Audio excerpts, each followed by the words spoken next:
Σύφακα! Σταμάτα να μην είναι σύφακα, δεν θέλω, θα ξεράσω! Και πώς να σε λέω λεβεντογέ του ξυλορίτη? Ντέμπορα. Ντέμπορα. Τι είναι αυτό? Ο σύφακας στα αγγλικά.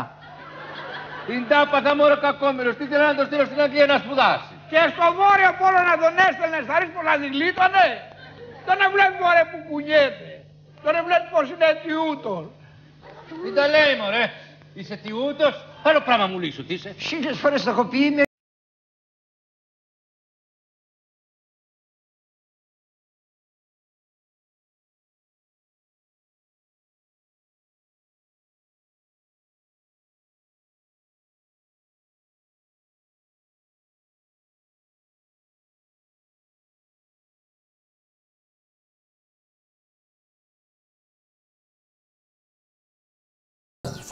Ο ανιψιός του νομίζω, ναι. Και αυτός πολύ καλό παιδί και σεμνός και αυτός, γιατί ήταν ο θείος ήταν σεμνός πολύ. Το Σωτήρη τον αγαπούσα πάρα πολύ, γιατί δεν ήταν ο θείος μου, ήταν ο φίλος μου, ήταν ο άνθρωπος που με συμβούλευε στο κάθε τι. Όταν έβγαινε στη σκηνή ήταν από πίσω μου να μου πει πώς θα παίξω, πώς θα κάνω. Ήταν όλα ο Σωτήρης. Βέβαια, τσακωνόμασταν από την αλήθεια. Ήταν στιγμές που δεν τον άντεχα, με έπριζε. Με φοβότανε. Και όλοι λέγανε, ο Μιχαλάκης θα φωνάξει του Σωτήρη τώρα. Και περίμενε ο Σωτήρης πότε θα κραγώ εγώ και του βάζα τις φωνές.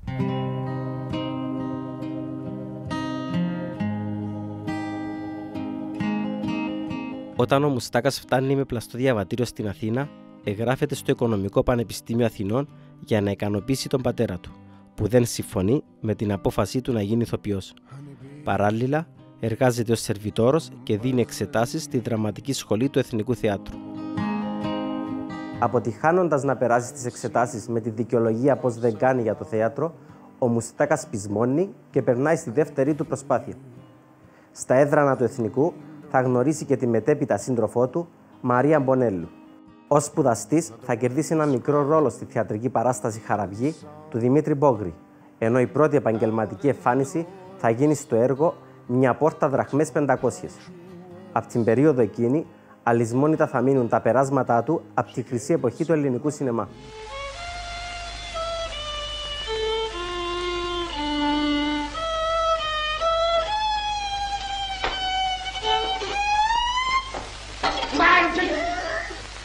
Στον ηρώος μου ήρθανε. Και τι θέλανε? Το σπίτι γυρεύανε. Το δικό μου το σπίτι τι θα το κάνετε? Να έρθουνε να πάψουνε το ψυχούλεψε του μέσα. Και ξέρεις τι με είπανε μάτια μου? Τι σου είπανε? Επίσης με είπανε σε εκείνο το μήνα. Με ξέρουνε? Σε ξέρουνε! Παναγίτσα μου. Επίσης με είπανε ότι έτσι και δεν με πουλήσει το σπίτι θα έρθουνε κατεβράτη πατέρα μου Σάκ, μητέρα μου Ρεβέκα, αδελφό μου Αρών, αδελφή μου Ρασέλ και όλα τα φαντάσματα Αβραάμ, Ισάκ και Ιακώβ. Παναγίτσα μου. Και δεν θα σε αφήσουνε, λέει, να κλείσεις μάτια μου. Με το Σωτήρη το Μουστάκα γνωριστήκαμε το 61-62 όταν παίζαμε στο θέατρο Διάννα στην Ιπποκράτος. Ένα έργο που ήταν επιχείρηση της Κάκιας Αναλυτής και του Λυκόπουλου, έργο του Τριφόρου και σκηνοθεσία του Τριφόρου. Το «Ερωτευτείτε παρακαλώ». Ο Σωτήρης τότε είχε έρθει και από την Κύπρο. Μόλις είχε έρθει, δηλαδή ήταν λίγος καιρός που ήταν από την Κύπρο. Και μίλαγε λίγο κυπριακά, αλλά και έπαιζε ένα ρολάκι μικρό, πολύ μικρό. Πρωταγωνιστής ήταν αναλυτή, ο Λιγόπουλος, εγώ έπαιζα μεγάλο ρόλο, η Μαρίκα Ινέζερ έπαιζε μεγάλο, η Γιουλάκη έπαιζε μεγάλο ρόλο και αυτός έπαιζε ένα μικρό ρόλο ο Σωτήρης. Και αυτός ο ρόλος που έκανε μας πήρε την παράσταση. Μας πήρε την παράσταση. Έκανε που ήταν σε ένα πάρκο και κάτι έψαχνε να βρει και γίνει και ο χαμός γινόταν μαζί του. Ήταν μια σκηνή 10 λεπτά, πολύ είπα. Χάλαγε το θέατρο μαζί του και μείναμε όλοι με το θέμα ανοιχτό. Και λέω ότι το φέρατε αυτό να μας πήρε την παράσταση. Ήταν πολύ καλό παιδί, πάρα πολύ καλό παιδί ο Σωτήρης. Μεγάλο ταλέντο, μεγάλος ηθοποιός. Ο Σωτήρης ο Μουστάκας μπορώ να πω ότι ήταν ο πιο σύγχρονος ηθοποιός για το ελληνικό θέατρο και τον κινηματογράφο. και στον τρόπο της δουλειάς του ήταν Ευρωπαίος. Δηλαδή ήταν πάντοτε όχι υπερβολικός. Δηλαδή για να γίνω κατανοητός δεν χρειαζόταν να κάνει υπερβολές που ήταν και παλιότερα μόδα να είσαι λίγο όταν κάνεις θέατρο, να είσαι υπερβολικός και αυτά. Ήτανε πάντοτε, είχε το αγγλικό σύστημα, έπαιζε με το ευρωπαϊκό σύστημα. Επιμελής, πάντοτε διαβασμένος, έψαχνε οτιδήποτε θα έκανε, το ψάχνε και έφτιαχνε ένα χαρακτήρα. Του άρεσε πάρα πολύ να αλλάζει φάτσες, με περούκες, με γένια, με αυτά και τέτοια. Και επίσης ήταν πάρα πολύ καλός συνεργάτης. Δηλαδή αν ήταν κάποιος νεότερος μαζί του, θα τον βοηθούσε. Δηλαδή δεν ήταν, γιατί συμβαίνει πολλές φορές στο θέατρο ο ηθοποιός να πιστεύει ότι είναι αυτός και κανένας άλλος και δεν έχουν επαφή με τους συναδέλφους. Δεν συμβαίνει πολύ τώρα, αλλά παλαιότερα συνέβαινε. Ήταν ο πρωταγωνιστής και η πρωταγωνίστρια. Όλοι οι άλλοι ήταν... ο Σωτήρης δεν ήταν τέτοιος. Ήθελε πάντοτε ανθρώπους με τους οποίους μπορούσε να παίξει ποδόσφαιρο, δηλαδή να στείλει την πάσα να πάρει πίσω. Γιατί ειδικά στην κομμωδία που ασχολήθηκε ο Σωτήρης, σημασία έχει η πάσα που θα σου δώσει ο άλλος. Η πάσα, γι' αυτό το παρομοιάζω όπως το ποδόσφαιρο, εάν δεν έχεις καλό συμπαίχτη και δεν σου στείλει καλή πάσα και δεν του δώσει εσύ άλλη πάσα και ούτω, να κάνεις την τρίπλα και ούτω καθεξής, δεν μπαίνει γκολ. Το γκολ στην περίπτωση της κομμωδίας, το οποίο γνώριζε πολύ καλά ο Σωτήρης, είναι να σου δώσει, να πάρεις καλή πάσα, να στείλεις πίσω καλή πάσα και να πάρεις την τελευταία ατάκα που θα προσφέρει το γέλιο και θα πάρεις το χειροκρότημα. Δεν επαναπαυόταν εύκολα. Ήταν τεχνίτης. Σκάλιζε το ρόλο του. Σκάλιζε τις στιγμές του. Και τις σκάλιζε πολύ ωραία. Και ήταν από τους κομικούς που δεν λειτουργούσε μακριά από την αισθητική. Δεν τον ενδιαφέραν οι εύκολες λύσεις μόνο, που τις είχε άπλετες. Ήθελε να έχει και μια καλή αίσθηση αυτό που έκανε. Νομίζω ότι δίδαξε πολλούς κομικούς και πολλούς ηθοποιούς ο Σωτήρης με το πέρασμά του και την πορεία του. Το 1967 θα εμφανιστεί με τη μετέπειτα σύζυγό του Μαρία Μπονέλου στις ταινίες «Κολονάκι Διαγωγή 0» και «Ο κόσμος τρελάθηκε». Καλημέρα σας. Δεν βγες, Παντελή. Να σας πω. Είδα ανοιχτή την πόρτα του άδειου διαμερίσματος. Τι γίνεται? Τι να γίνεται, κυρία Σκρομάνη μου? Αλλουέ. Δεν σας εννοήσα. Αλλουέ, λέω. Εσείς λέτε, εγώ όμως δεν νοάω. Η δικό μου ρωτάει αν νικάβεται. Με έτσι παίρνετε. Όχι, πωλείται. Πωλείται. Μάλιστα. Και ποιος είναι ο σοφέρ? Ο ποιος? Ο γορατή. Με συγχωρείτε, γιατί μου τα λέει χωρατίστικα? Ποιες? Ποιος είναι? Δεν ξέρω, κυρία Σκρομάνη. Frère Jacques, dormez-vous, dormez-vous, sonnez les matines. Την ίδια χρονιά, ο ρόλος του ως ατζέντης της Τρούμπας στο «Καλώς ήρθε το δολάριο» θα μείνει αλυσμόνητος. Γυναίκες, έχεις γυναίκες? Καλά σου λέει. Τα ναυτάκια δεν πάσχουν από Ταρζάν, από γυναίκες πάσχουν. Ο Ανρίτε καλά τα φυλάει πάντα τελευταία. Qu'est-ce que j'ai, voilà. Τι είναι αυτή? Εστέρλιτα, ντανσές Εσπανιόλ και πολύ δυνατή κονσοματρίς. Ένα βράδυ στην Καζαμπλάκα άνοιξε μπροστά μου 20 σαμπάνιες. Très fort, monsieur. Και πόσο ζητάει αυτή? $15 και το ταξί που θα την πηγαίνει κάθε βράδυ στην Αθήνα. Δεν σφάξανε πες της Εστέρλιτας. Un moment, monsieur Stavros, un moment. Θα καταφέρω εγώ την Εστέλιτα να το κάνουμε $12. Grand numéro, monsieur Stavros. Belle femme. Regardez, monsieur. Ωραία γυναίκα. Να, madame Φούλη καταλαβαίνει. Belle femme, monsieur. Regardez. Και πότε την έβγαλε τη φωτογραφία αυτή, ρε Άρη? Να, γράφει, monsieur Stavros, Κωνσταντινόπουλ. Κωνσταντινόπουλ, ναι, σύμφωνοι, αλλά πότε Κωνσταντινόπουλ, τον καιρό της αλώσεως? Ο Σωτήρης αυτή την επιτυχία τη μεγάλη δεν ήταν ψωνάρα. Σου μιλήσω πολύ λαϊκά. Δεν ήταν ψωνάρα ο Σωτήρης ο Μουστάκας να πει εγώ είμαι εκείνο το τίποτα. Ένας άνθρωπος συνεργάτης σπουδαίος, συνεργάτης και εργάτης, και ποτέ δεν πρόβαλε το όνομά του, δηλαδή τη θέση του. Πήγε να δουλέψει και έκλεινε παραστάσεις και έλεγε εγώ θα μπει, το όνομά μου μπει εκεί, το όνομά μου άμα είναι εκείνος θα μπω εγώ εκεί, θα μπω εκεί, και πάντα ήταν μέσα στο θίασο, πάντα. Και κάτω στον πειρά παίξαμε στο Δελφινάριο, έτσι ήταν, δηλαδή, και ο Σωτήρης είχε ανταπόκριση μεγάλη όταν έβγαινε στη σκηνή, χάλαγε το θέατρο. Τον αγαπούσε πάρα πολύ ο κόσμος. Πάρα πολύ, και εμείς τον αγαπούσαμε και οι συνάδελφοι, γιατί δεν ήταν άνθρωπος που να εκμεταλλευτεί αυτό που ήταν. Και σε εμάς, μέσα στα παρασκήνια και στο έξω τον κόσμο. Μπα, θα τσακώσαμε πάλι τα γραμματάκια. Γιατί το λόγο θα σου δώσω.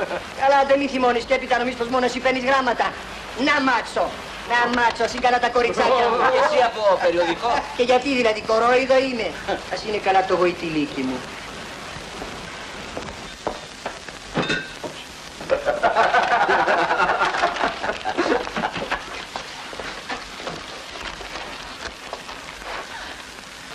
Αγαπητέ μου και άγνωστε θαλασσόλικε. Σου στέλνω τις πιο θερμές μου ευχές και παρακαλώ το Θεό να σε φυλάει από τις φουρτούνες της θάλασσας. Μου γράφεις ότι είσαι τρίτος καπετάνιος και έχεις μεγάλες ευθύνες. Ποιος το κάνει αυτό ρε, ποιος? Ό,τι και να κάνετε δεν χαλάει το πρόσωπάκι μου,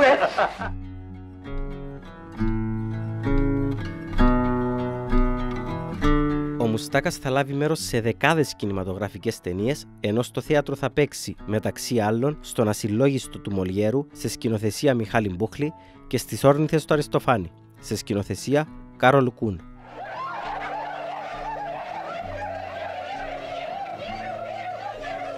Εγώ στο μεταξύ θα θυσιάσω στους καινούς. Ο Κύπριος σκηνοθέτης Μιχάλης Κακογιάννης θα δει τον Σωτήρη Μουστάκα στην παράσταση «Εκεί ψηλά στον ημιτό» και θα τον προσεγγίσει ζητώντας του να παίξει στην ταινία «Ζορμπάς» και να υποδηθεί τον τρελό του χωριού. Από τις χρυσές δεκαετίες του 60 και του 70, αξέχαστες θα μείνουν οι ταινίες «Μπούφος», «Φοβάτο Γιάννη στο Θεριό», «Ένα αστείο κορίτσι», «Η τύχη μου τρελάθηκε» και «Ο Αρχιψεύταρος». Μπράβο, Ντίνο! Και πάρε και κανένα κουτί σοκολατάκια. Έτσι θα πάρεις με το μέρος σου και τη γυναίκα του. Έχει σημασία αυτό.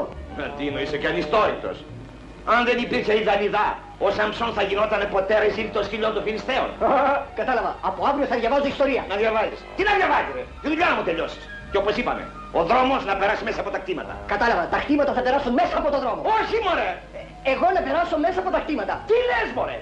Τα κτήματα να περάσουν μέσα από τον δρόμο. Τι λες, μωρέ! Ο δρόμος να περάσει μέσα από τα κτήματα. Βεβαίως! Αυτό σου λέω τόση ώρα. Και εγώ τι λέω. Ο Σωτήρης ήταν πολύ ερωτευμένος με τη Μαρία την Πονέλου. Δεν έκανε ποτέ άλλα πράγματα, ποτέ. Ήξερα, ας πούμε, ότι οι γυναίκες τον θέλαν πάρα πολύ. Κάποιες γυναίκες, κάποιες θεατρίνες τον θέλανε.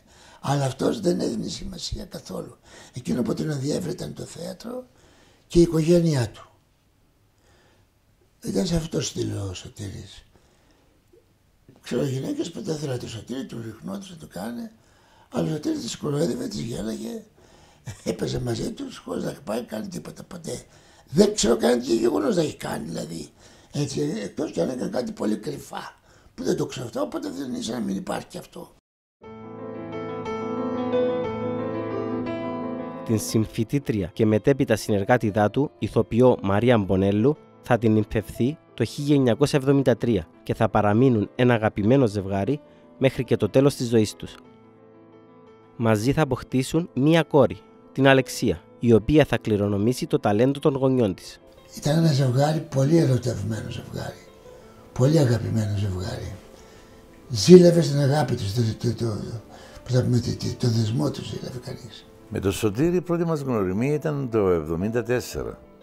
Ακριβώς μετά την εισβολή αποφασίσαμε όλος ο θεατρικός οργανισμός Κύπρου με αρχηγό τον Σοκράτη τον Καραντινό από τη στιγμή που η Κύπρος και εγώ ήταν κυριολεκτικά για να κρατήσουμε το θέατρο ζωντανό, να κάνουμε μεγάλη περιοδεία στην Ελλάδα. Φυσικά δεν μπορούσαμε να πάμε αεροπορικός, πήγαμε με το πλοίο. γιατί τα αεροδρόμια ήταν κλειστά τότε.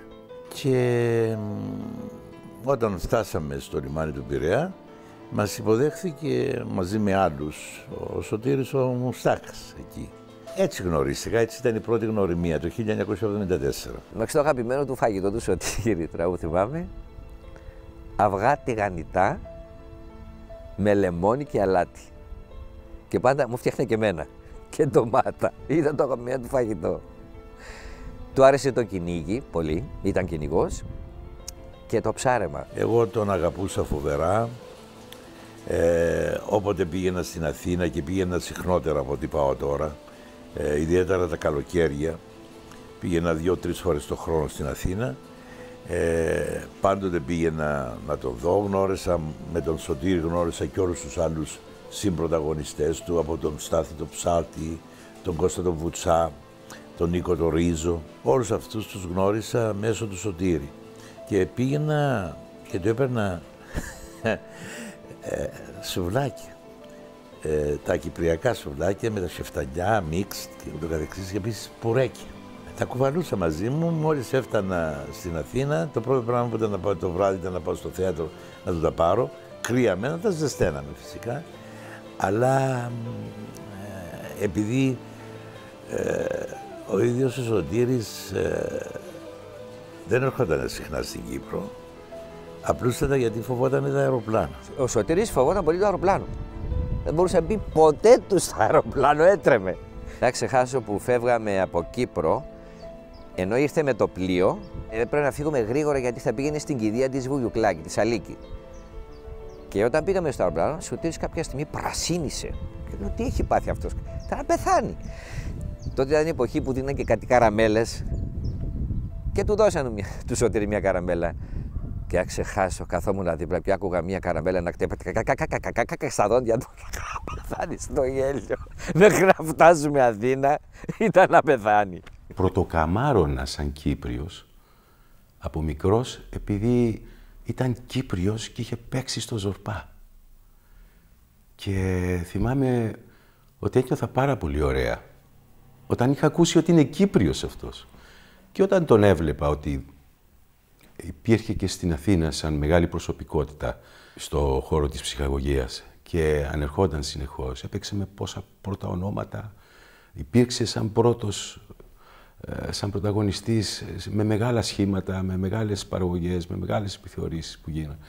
Νιώθαμε, πιστεύω, όλοι οι Κύπροι καμάρι για το Σωτήρη. Εν έτη 1974 και ο Σωτήρης Μουστάκας θα δηλώσει σε συνεντεύξεις του ότι θα κυκλοφορήσει η δεύτερη μετά το Ζορπά ταινία που θα αποτελέσει σημείο αναφοράς στη ζωή του. Πρόκειται για το φιλμ «Ο Νομοταγής Πολίτης» σε σκηνοθεσία Ερίκου Θαλασσινού και σενάριο Κώστα Μουρσελά.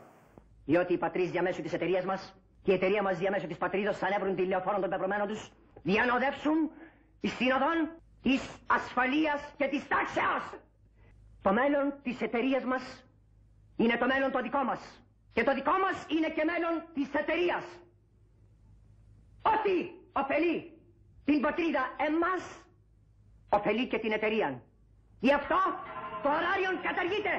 Πάβει το απάνθρωπον ηγετήριον εις τα 6:30.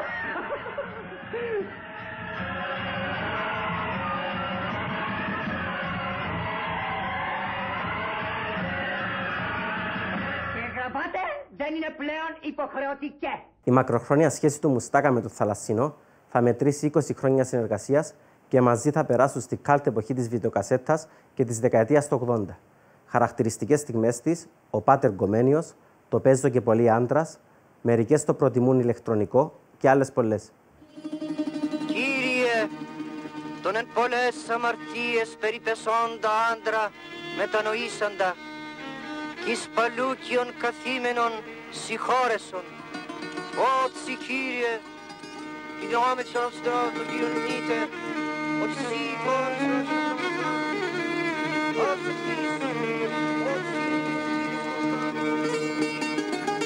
πάντων μεσονών του αγών, είναι μη, αμήν. Ζέστη, Ναι. Πες και εσύ κάτι. Ζέστη, Κάτι παραπάνω, κάτι παραπάνω. Φόβραση. Λιοπύρι. Κάψον. Εμένα με λένε Πάνο. Από εδώ ο φίλος μου... Το όνομά σου. Το όνομά σου. Εύα. Το δικό σου. Το δικό σου. Μα σας είπα, Εύα. Αρχιμίδης. Αρχιμίδης. Το 1976 ο Σωτήρης Μουστάκας θα συγκροτήσει το δικό του θίασο και θα ανεβάσει έργα όπως «Το κλουβί με τις τρελές», «Βιολιστής στη στέγη», «Ο καλός στρατιώτης Βέικ» και «Ο Σιγανοπαπαδιάς». Ένα πλήθος επιτυχημένων εμπορικά παραστάσεων που θα αφήσουν εποχή. Να ζήσει ο Σωτήρικος στο θέατρο. Τι εννοείς, είναι σαν να μου λες εμένα ή το Σωτήρη, μπορείς να ζήσεις χωρίς αναπνοή. Δεν γίνεται. Μπορείς να ζήσεις χωρίς να ανασένεις. Δεν γίνεται. Αυτή είναι η ζωή μας, η αναπνοή μας, είναι το φάρμακό μας. Το θέατρο πας άρρωστος και όταν βγεις στη σκηνή γίνεσαι, πετάς, γίνεσαι αετός. Δεν ήταν μόνο κωμικός ηθοποιός, ήταν και δραματικός. Αλλά σίγουρα ο κόσμος τον δεχόταν σαν κωμικό. Η καριέρα του στον κινηματογράφο θα συνεχίσει ακάθεκτη και τη δεκαετία του 80 με χαρακτηριστική την ταινία Τούβλα, όπου θα βρεθεί δίπλα στον Κώστα Βουτσά. Ο πόλεμε πολλών ούνεκα.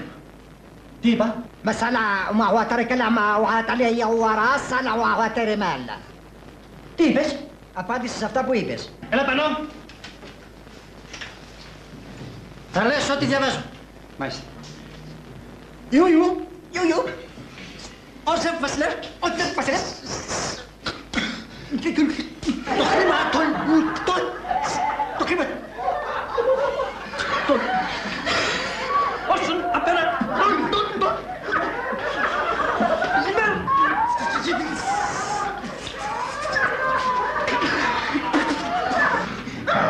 πώς πάει?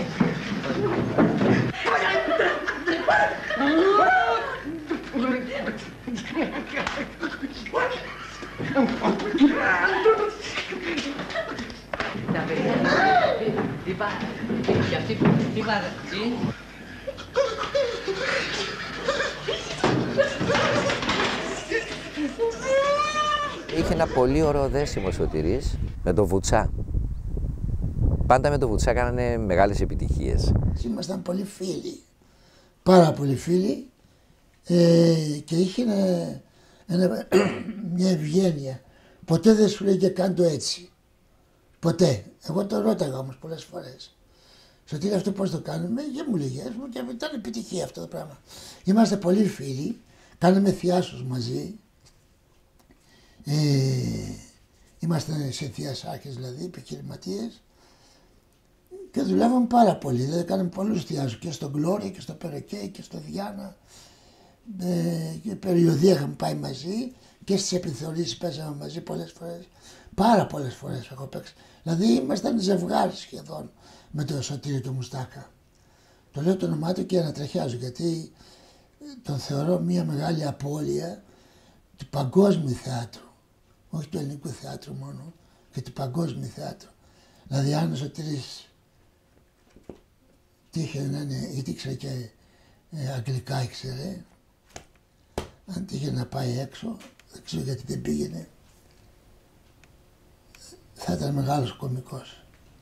Θα έχει ξεπεράσει πολλούς. Ήταν τόσο γεμάτος ο Σωτήρης, τόσο γενναιόδωρος καλλιτέχνης και άνθρωπος, που έδινε χώρο.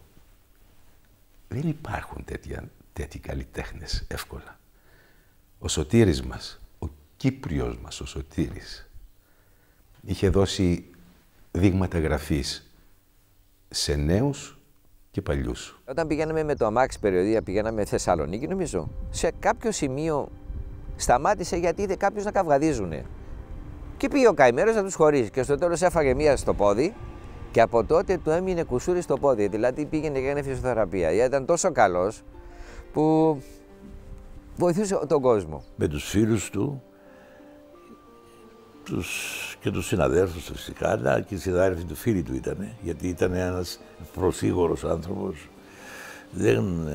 Δεν είχε ούτε κόμπλεξες, ούτε αυτό το αίσθημα ανωτερότητας ή είμαι στάρ και εσύ ποιος είσαι. Καθόλου. Ένας καθημερινός άνθρωπος. Μέχρι πολλές φορές μπορούσα να τον παρεξηγήσω, ήταν και ανθρωπάκος. Με την έννοια ότι ήταν τόσο απλός. Σωτήρης ήταν ένας πολύ ταπεινός άνθρωπος. Σεμνός. Δεν ήταν στάρ, δεν ήταν ντίβα, δεν το παίζε ποτέ του. Αγαπούσε πολύ τον κόσμο, τους ανθρώπους. Όποιος πήγαινε στο θέατρο του, ειδικά άμα ακούγε τη λέξη Κύπριος, να τους βάλει τσάμπα. Δεν τον ενδιαφέραν τα υλικά αγαθά. Είχε ένα αυτοκίνητο ιαπωνέζικο, δεν τον είδε να αγοράσει ένα αμάξι ακριβό. Γιατί του λέγανε ρε Μουστάκα, εσύ Σωτήρη που βγάζεις τόσα λεφτά, θα μπορούσες να έχεις πολυκατοικίες, να έχεις μια βίλα στο ψυχικό, Δεν τον ενδιαφέρε αυτό. Όχι. Χαρακτηριστικός ήταν και ο ρόλος του Στιτσιάνο στην ταινία El Greco του 2007. Σχετικά με τη συνεργασία τους, ο σκηνοθέτης Γιάννης Μαραγδής θα δηλώσει πως ο Μουστάκας αποδέχθηκε να λάβει μέρος στην ταινία με τον όρο να μην πληρωθεί. Και αυτό επειδή γνώριζε πως σήμωνε το βιολογικό του τέλος. People may ask us for the truth, but do they want it? Take my advice. Never show them everything. Why? They never forgive you. I can't paint like you. Better. Be El Greco. El Greco. Πρώτη φορά που είχα την ευλογία να βρεθώ μαζί με τον Σωτήρη στη σκηνή ήταν σε μια αρχαία κομμωδία του ΘΟΚ, παραγωγής του ΘΟΚ. Και ήταν η πρώτη φορά που συναντηθήκαμε. Και είχα δει από κοντά πια το ήθος και την αγωγή αυτού του ανθρώπου, την ταπεινοσύνη του, πόσο φιδωλά και σεμνά ερχόταν στην πρόβα. Δεν μιλούσε, σκεφτόταν, παρακολουθούσε, έτρωγε ένα παξιμαδάκι και το μάτι του ήταν πολύ μεγάλο πάντα. Τα βλέπε όλα με πολύ σεβασμό και με πολύ έγνοια. Όχι μόνο τις δικές του στιγμές, και στιγμές άλλων. Όταν τον προσκάλεσε ο Θεατρικός Οργανισμός Κύπρου για τις θεσμοφοριάζουσες με σκηνοθέτη τον Κώστα το Τσάνο, δηλαδή της σκηνοθέτης, φυσικά είμαστε ήδη γνωστοί, ήρθε εδώ, έκατσε 3 μήνες. Θυμάμαι η παράσταση που ήρθε η πρώτη, ήταν το 96, θεσμοφοριάζουσες, στο Αριστοφάνη. Έγινε ο χαμός. Έσκησε. Βέβαια, δεν θα το ξεχάσω ποτέ μου, που ο Σωτήρης είχε πληγωθεί πάρα πολύ στην Κύπρο που ήρθε. Γιατί είχαν κατηγορήσει, είχαν πει ότι ο Μουστάκας ήρθε στην Κύπρο για να πάρει τα λεφτά κλπ. Ενώ δεν ήταν έτσι τα πράγματα. Δούλευε στο Άλσος, θα παίρνει τα τριπλάσια. Και τα λεφτά αυτά που πήρε εδώ είναι αυτά που έδινε και η Επίδαυρος, η επιχορήγηση δηλαδή. Και τον κάνανε, δεν θα το ξεχάσω, στη σχολή τυφλών να κλάψει. Και του έδωσε κουράγιο ο Σταυρινίδης τότε να βγει στη σκηνή, να ασκήσεις, και έτσι και έγινε. Όταν είχαμε πάει στην Επίδαυρο, δεν θα ξεχάσω παραμονή που ήταν, ερχόντουσαν όλα τα γύρω χωριά, οι λιγουριώτες, για να δουν τη γενική δοκιμή χωρίς εισιτήριο. Ήτανε τίγκα, φίσκα η Επίδαυρος. Τρελάθηκα εγώ, πρώτη φορά είδα έτσι κόσμο. Την ημέρα της πρεμιέρας, τον είδα, είχε έτσι μια άνεση ο Σωτήρης, ήρεμος. Όλα τα παιδιά του χορού, τα κορίτσια, σκιζόντουσαν, κάναν ασκήσεις αυτά. Και γυρίζει κάποια στιγμή και μου λέει, μα γιατί κάνουν έτσι αυτές? Λέω, γιατί? Αφού εγώ θα παίξω, γιατί σκίζονται αυτές. Θυμάμαι που πηγαίνοντας στην Επίδαυρο, σταματούσαμε για να τσιμπήσουμε κάτι, κάπου αλλού για να πιούμε κάτι, για να βάλουμε βενζίνη. Και θυμάμαι πόσο τον αγαπούσε η Ελλάδα. Οι πάντες όταν τον έβλεπα, τον ένιωθαν τόσο δικό τους. Αυτό με είχε συγκινήσει. Και είχα πει, θυμάμαι τότε, είναι ωραίο να αγαπιέται ο ηθοποιός από τον κόσμο του, από την κοινωνία του. Πολύ ωραίο. Εγώ δηλαδή όλη μου τη ζωή που θυμάμαι για τον Σωτήρη, τη θυμάμαι με πολύ αγάπη, με πολύ λατρεία, με πολύ ενθουσιασμό. Ήταν ένας άνθρωπος ο οποίος καταρχάς είχε πολύ χιούμορ. Στις παρέες είχε πάρα πολύ χιούμορ. Δεν σταματούσε και εμένα με είχε έκπληκτη με το χιούμορ του. Ο Σωτήρης Μουστάκας θα τιμηθεί με το βραβείο επιθεώρησης Παναθήναια για την ερμηνεία του στο νούμερο Άμλετ και με το βραβείο Παπαδούκα από την Εταιρεία Ελλήνων Θεατρικών Συγγραφέων για το νούμερο «Οι δύο δουλειές». Επιπλέον, το 2002 θα βραβευτεί για το ρόλο του 98χρονου hacker στην τηλεοπτική σειρά της ΕΤ1 «Τα χαϊδεμένα παιδιά».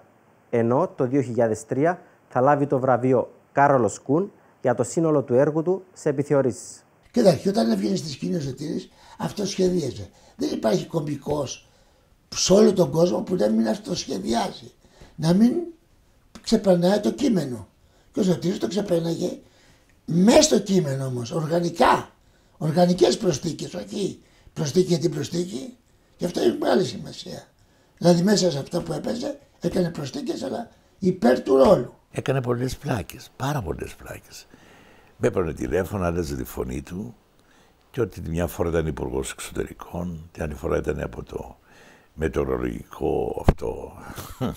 Μια φορά ήμουν στο Λονδίνο, είχα πάει με κάποιες δουλειές, είχα εκεί και θυμάμαι ήμουν στο Oxford Street και ψώνιζα, ήμουν σε κατάστημα. Με χτυπάει το τηλέφωνο με μεγάλα νούμερα. Δεν ήταν κυπριακό, ήταν από την Αθήνα. Ποιος παίρνει τώρα στα Λονδίνο από την Αθήνα? Γιατί τότε που τα τηλέφωνα ήταν, μόλις είχα κυκλοφορήσει, αλλά όχι τα κινητά που κυκλοφορούν σήμερα, ήταν πολύ παλιά, τα τεράστια. Λοιπόν, και ήταν πρώτη φορά που με παίρνανε σε κινητό, τέλος πάντων, τηλέφωνο. Λέω, ναι, παρακαλώ. Αρχίζει και μιλάει εγγλέζικα. We're calling you from Athens. Yes, I said, where are you now? Λέω, είμαι στο Λονδίνο. Ναι, τι κάνετε αυτή τη στιγμή? Λέω, αυτή τη στιγμή ψωνίζω. Έχουμε ένα πρόβλημα. Τηλεφωνώ από το Υπουργείο Εξωτερικών και θα θέλαμε να έρθετε εδώ, στην Ελλάδα, για μια δουλειά που σας θέλουμε. Λέω, τι δουλειά? Θα μπορούσα να μου λέει να μην σας το πω τώρα, να σας το πω όταν θα έρθετε εδώ. Μα λέει, τι, να σηκωθώ να έρθω στην Αθήνα για κάτι που δεν ξέρω? Και άρχισα να υποψιάζομαι. Αλλά δεν μπορούσα να φάει, είχε αλλάξει τη φωνή του εντελώς. Λέω, πλάκα μου κάνετε? Όταν του είπα πλάκα μου κάνετε, μίλησα στα ελληνικά. Πλάκα μου κάνετε, με δουλεύετε. Άρχισε να γελάει. Και τότε κατάλαβα ότι ήταν αυτός. Εγώ καθόμουν και τον θαύμαζα κάθε φορά. Καθόμουν στην κουίντα και τον παρακολουθούσα να δω τι κάνει, δηλαδή πόσα πράγματα βρίσκει χωρίς να τα έχουμε κάνει στην πρόβα. Γιατί στην πρόβα κάποιος ήταν σκηνοθέτης και μας έκανε αυτό. Και μέσα στη σκηνή, αυτό που παίζαμε πρόσεχα την ντουλάπα, μπαίνουν δύο ληστές μέσα στο σπίτι μας. Εγώ έχω πάει κρυφά εκεί πέρα μια γκόμενα και ο Σωτήρης με τη συγκόρη του και με αυτά. Και σε κάποια στιγμή έχει ντυθεί παπάζι, δεν θυμάμαι τι λόγος ήταν, και κάνει μια σκηνή που τον τρώνε οι ψήλοι. Παιδιά, δεν πρέπει να φανταστείτε τι αυτοσχεδιασμός ήταν αυτός. Αυτός είναι! Μακαβάει μου τον! Αλλιώ! Τι να πεις εσύ!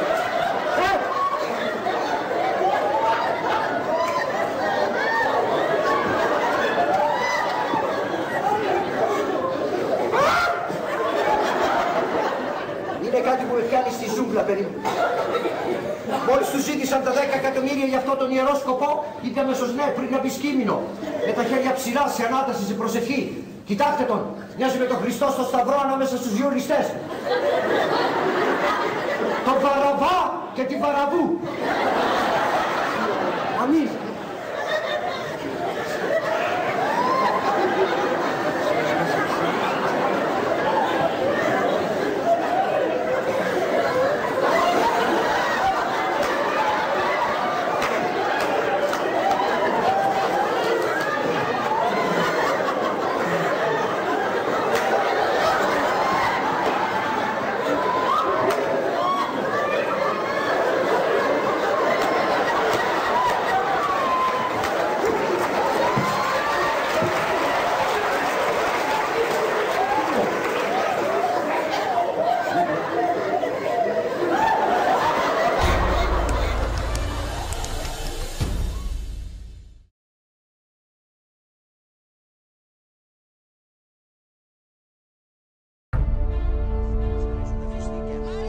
Μεγάλο όνομα της θεατρικής επιθεώρησης, ο Μουστάκας διατηρούσε τεράστια υποκριτικά χαρίσματα και ένα ταλέντο πηγαίο.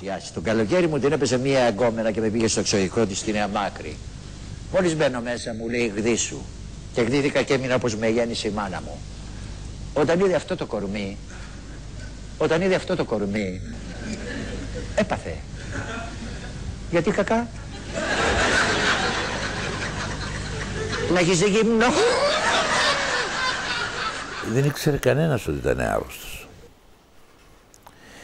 Και ούτε το έλεγε σε κανένα, ούτε παραπονιότανε. Το ρωτούσες πως είναι μια χαρά, δεν έχω πρόβλημα. Εγώ είχα υποψιαστεί γιατί, και όχι πως μου το είπε ο ίδιος, απλούστατα κάποια στιγμή του λέω, έχω με τα έντερα μου, του λέω, έχω ένα πρόβλημα, του λέω, ας πούμε, πήγα στο γιατρό και με ξέρει και έχω τα λεγόμενα κολπώματα, είναι διάφορα πράγματα μέσα στο έντερο. Μου λέει να παίρνεις, και μου είπε ένα συγκεκριμένο χάπι που έπρεπε να παίρνω, το οποίο είναι για τη μόλυνση, αυτό να μην μολύνονται αυτά τα πράγματα κλπ. Μου λέει τα παίρνω κι εγώ. Εντάξει, υπέθεσα, δεν ρώτησα τι έχεις και τα παίρνεις. Δεν μου έλεγε, ξέρεις, είμαι άρρωστος, είμαι χάλια, ποτέ του. Απλά έπαιρνε τηλέφωνο να μου πει τι γίνεσαι εσύ, τι πρόβες κάνεις, τι ρόλο θα παίξεις, αγαπάς αυτό που κάνεις, να προσέχεις αυτό που κάνεις, να είσαι πάντα άμεσος. Μου δίνει συμβουλές. Δεν μπορούσα να καταλάβω ότι ο Σωτήρης πόναγε. Εν τω μεταξύ, ο Σωτήρης είναι ένας άνθρωπος πολύ κλειστός, δηλαδή ποτέ του δεν έλεγε τα προβλήματά του. Μα ποτέ σε κανένα. Δεν ήξερες τι είχε ο Σωτήρης. Ποτέ. Με πήρε ο Κώστας Ζαβουτσάς. Ο Κώστας Ζαβουτσάς τηλέφωνο. Και ύστερα πήρα και τον Μιχάλη, να το επιβεβαιώσω, αλλά ο πρώτος που με πήρε ήταν ο Κώστας Ζαβουτσάς. Κεραυνός ένα θρία δηλαδή. Δεν. Ποτέ δεν μου είπε ότι... Μία εβδομάδα πριν μιλούσαμε στο τηλέφωνο. Κάθε φορά που τον σκέφτομαι, το πρώτο πράγμα που περνάω από το μυαλό μου ότι έφυγε νωρίς, μας έφυγε νωρίς. Εγώ προσωπικά έχασα έναν καλό φίλο, έναν καλό συνάδελφο, άνθρωπο. Προς το τέλος της ζωής του ο Σωτήρης έπαιζε, αλλά ήταν πολύ δύσκολος.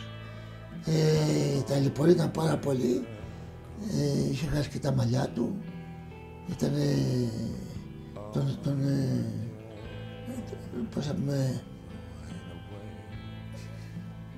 τον νίκησε η αρρώστια της Μαρίας Πονέρου. Ήταν πολύ στεναχωρεμένος με τη Μαρία, την αγαπούσε πάρα πολύ τη Μαρία. Εμείς παίζαμε μαζί στο θέατρο με τη Μαρία Πονέρου, εκεί στο θέατρο Χόρν που είναι τώρα, με τη Βουλιουκλάκη. Πολλοί φίλοι, πάρα πολλοί φίλοι, πολύ αξιοπρεπής γυναίκα. Η Μαρία Πονέρου, μα πάρα πολύ αξιοπρεπής γυναίκα. Και έτσι έχει βγει και το παιδί τους. Η κόρη του Σωτήρη είναι πολύ καλό κορίτσι, πολύ καλή και ταλέντο.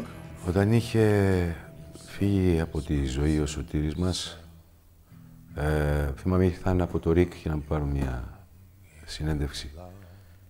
Και ναι, δεν είχα την αντίσταση να μιλήσω για αυτόν ψύχρεμα. Τα είχα χάσει, μου είχε στοιχήσει αφάνταστα. Τώρα μην μου λέτε, πώς το φέρνω στο μυαλό μου τώρα, μην μου λέτε. Στεναχωριέμαι που έφυγε τόσο νωρίς. Πάρα πολύ νωρίς έφυγε ο Σωτήρης. Πάρα πολύ νωρίς έφυγε, το θυμάμαι. Τώρα μου τελειώσει και να τρεχιάζω. Με πολύ αγάπη το θυμάμαι το Σωτήρη. Μου έχετε δάκρυα τώρα, δεν θέλω να λέω τέτοια πράγματα. Γιατί ήταν μεγάλη απώλεια για το θέατρο, για τον κινηματογράφο και για όλα. Για την τηλεόραση και αυτά. Τέλος πάντων. Το θυμόμαστε όλοι το Σωτήρη. Όλο το συνάφι το θεατρικό θυμάται με αγάπη το Σωτήρη και θαυμασμό. Και θαυμασμό. Only when you're gone. Only when you're gone. And away. Only when you're gone. Ιούνιος του 2007 και ο Σωτήρης Μουστάκας νιώθει μια ξαφνική αδιαθεσία κατά τη διάρκεια της πρόβας του πλούτου του Αριστοφάνη. Μετά την εισαγωγή του σε νοσοκομείο της Αθήνας, θα φύγει από τη ζωή σε ηλικία 66 ετών. Τελευταία του επιθυμία να σκεπαστεί σωρός του με την κιανόλευκη ελληνική σημαία. Δούλευε μέχρι την τελευταία στιγμή. Είναι αυτό που λέμε πέθανε στο σανίδι. Δηλαδή δεν είπε ότι είμαι άρρωστος, δεν θα κάτσω. Αυτά ήταν αυτό που λένε καμιά φορά οι καλοί πεθαίνουν νέοι, οι καλοί άνθρωποι. Σε κάνει να σκέφτεσαι δηλαδή. Μου λείπει. Μου λείπει, τον αγαπώ πάρα πολύ και όταν μιλάω με τον Σωτήρη πραγματικά με πιάνει ένα δέος. Όλη η Ελλάδα το λάτρεψε. Στην Κύπρο τον αγαπούσαν πάρα πολύ, αλλά κάποια στιγμή θα ήταν ωραία ή στη Λεμεσό να δοθεί μία οδός στο όνομά του ή να του κάνουν, ξέρω εγώ, ένα μνημείο. Νομίζω ότι αξίζει, γιατί αγαπούσε πάρα πολύ την Κύπρο. Ένας γνήσιος κωμικός ηθοποιός από τα βασικότερα ονόματα της ελληνικής επιθεώρησης που ερμήνευσε άριστα και πληθώρα κλασικών ρόλων. Ο Σωτήρης Μουστάκας, που δεν δίσταζε να τσαλακώνει την εικόνα του και κατάφερε να διαχειριστεί με σοβαρότητα ακόμα και τους πιο κωμικούς του ρόλους, ανήκει πλέον στο πάνθεον των μεγάλων ηθοποιών της γενιάς του.